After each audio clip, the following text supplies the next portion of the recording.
एक ऐसा पर्व जो बुराई पर अच्छाई की जीत, अंधेरे पर रोशनी की जीत का प्रतीक है।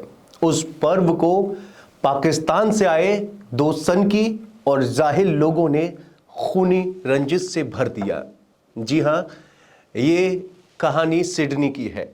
रविवार शाम को सिडनी के हनुक्का पर्व के दौरान बॉन्डी बीच पर जो कुछ हुआ वो कहीं ना कहीं दिल को झकझोर देने वाला है। साथ ही पाकिस्तान को पूरी दुनिया के सामने एक बार फिर बेनकाब करने वाला है। हालांकि पाकिस्तान की ओर से लगातार ये बातें की जाती हैं कि हमारे यहाँ सब कुछ चंगा है, हमारे यहाँ आतंकवाद पर पूरी तरह से नकेल कस दी गई है, लेकिन इन दो जाहिल बाप बेटों ने जिस तरीके से बॉन्डी बीच पर गोलीबारी कर खून खराबा किया, उसके बाद मानो लग रहा है कि पाकिस्तान में अभी सब कुछ सही नहीं है और एक बार फिर पाकिस्तान पर पूरी दुनिया के सामने सवाल उठने शुरू हो गए हैं।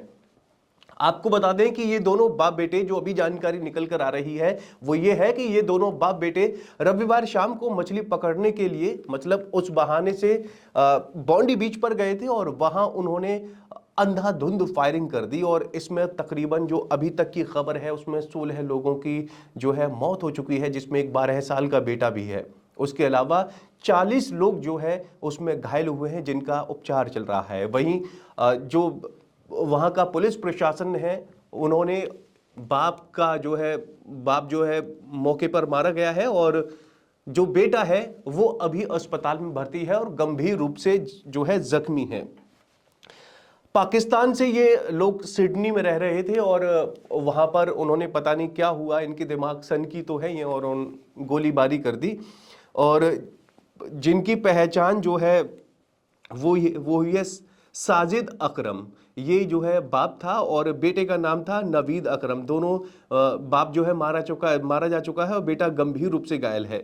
वहीं कहीं ना कहीं ये जो पूरी घटना है, जिस तरीके से अंधाधुंध ओपन फायरिंग की गई है, वो कहीं ना कहीं पहलगाम की घटना को याद दिलाती है कि कैसे पहलगाम में जो आतंकी थे उन्होंने मजहब पूछ पूछ कर गोली मारी थी और जो पार्क था उसमें गोली मारी थी और लोगों में अफरा तफरी मच गई। उसके बाद ऑपरेशन सिंदूर किया गया था जिसमें पाकिस्तान को बुरी तरह धूल चटाई गई थी। हालांकि पाकिस्तान जो है वो कहता है कि भाई हम जीते, वो तो कुछ भी कहते हैं।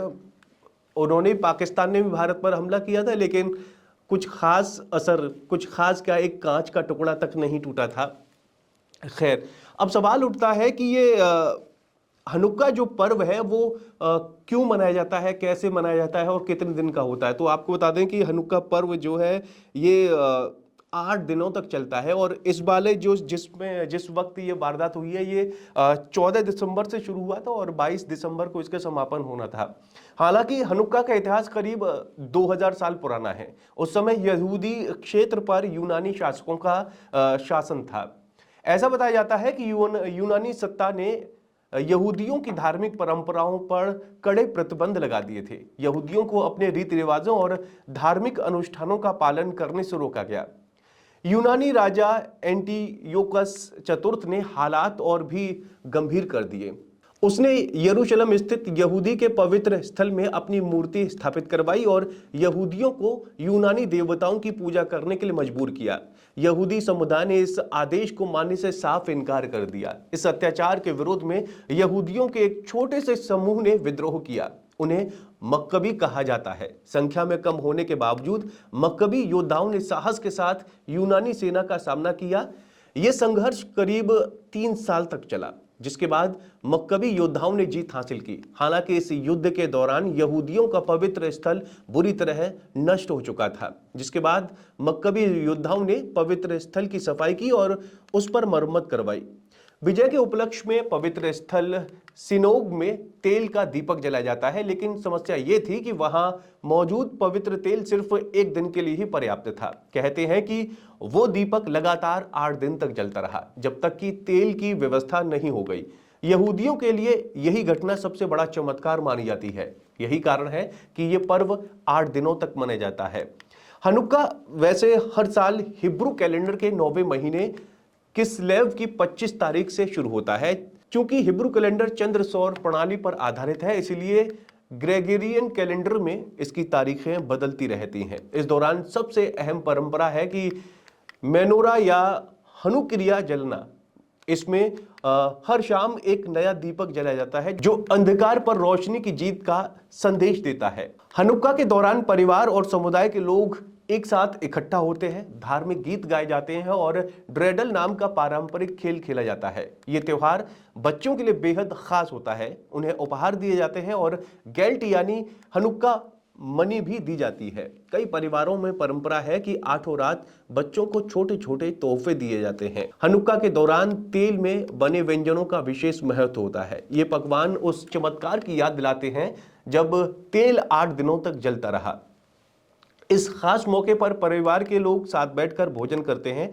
इस तरह इस खास मौके पर आपसी प्रेम और एकता का संदेश दिया जाता है।